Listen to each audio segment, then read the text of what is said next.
ડેડિયાપાડાના ધારાસભ્ય ચૈતર વસાવાના ધર્મપત્ની શકુંતલા વસાવાના કેસને લઈને આજે ગુજરાત હાઈકોર્ટમાં જામીન ઉપર સુનાવણી હતી, પરંતુ આ જામીન સુનાવણી ટળી છે. શું કારણ છે, વિગતે વાત કરીએ.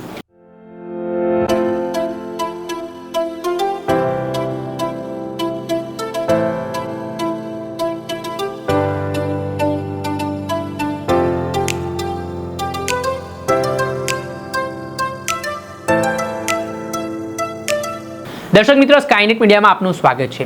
ડેડિયાપાડાના ધારાસભ્ય ચૈતર વસાવા તેમના પત્ની સહિત 9 જેટલા ખેડૂતો જેલમાં હાલ બંધ છે.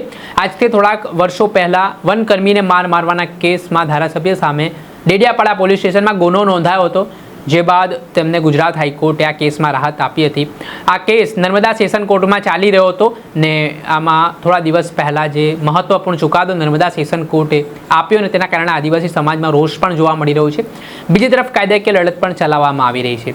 ત્યારે ધારાસભ્ય ચૈતર વસાવાના ધર્મપત્ની શકુંતલા વસાવા અને જે અન્ય ખેડૂતો આ કેસમાં સંડોવાયેલા છે તેમને લઈને હાઈકોર્ટમાં હાલ આમ આદમી પાર્ટીની લીગલ ટીમ દ્વારા જામીન માટે અરજી કરી છે.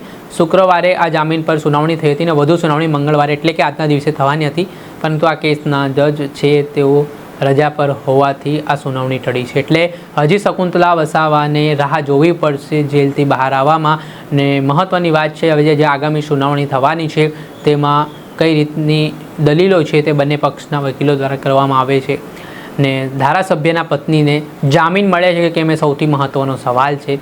કેમ કે જો આ જામીન ઉપર સૌ કોઈ આદિવાસી સમાજની નજર જોવા મળી રહી છે. આગામી 20 તારીખે ડેડિયાપાડા ખાતે મોટી સંખ્યામાં લોકો એકઠા થવાના છે. આમ આદમી પાર્ટી દ્વારા ધારાસભ્ય ચૈતર વસાવાના સમર્થનમાં એક વિશાળ જનસભા પણ કરવા જઈ રહી છે. ત્યારે આ પરિસ્થિતિને લઈને બીજી તરફ આમ આદમી પાર્ટીની લીગલ ટીમ દ્વારા ધારાસભ્ય ચૈતર વસાવાના જામીન માટે પણ હવે પ્રક્રિયા શરૂ કરી દીધી છે. ત્યારે આગામી સમયમાં જોવું રહ્યું ગુજરાત હાઈકોર્ટ નર્મદા સેશન કોર્ટના ચુકાદાને યથાવત રાખે છે કે પછી ધારાસભ્યને તેમના પરિવારને રાહત આપે છે, તે આવનારા સમયમાં ખબર પડશે. દર્શક મિત્રો, આવા જ વિડીયો જોવા માટે સ્કાયનેટ મીડિયા જોતા રહો, લાઈક કરો અને વધુમાં વધુ શેર કરો.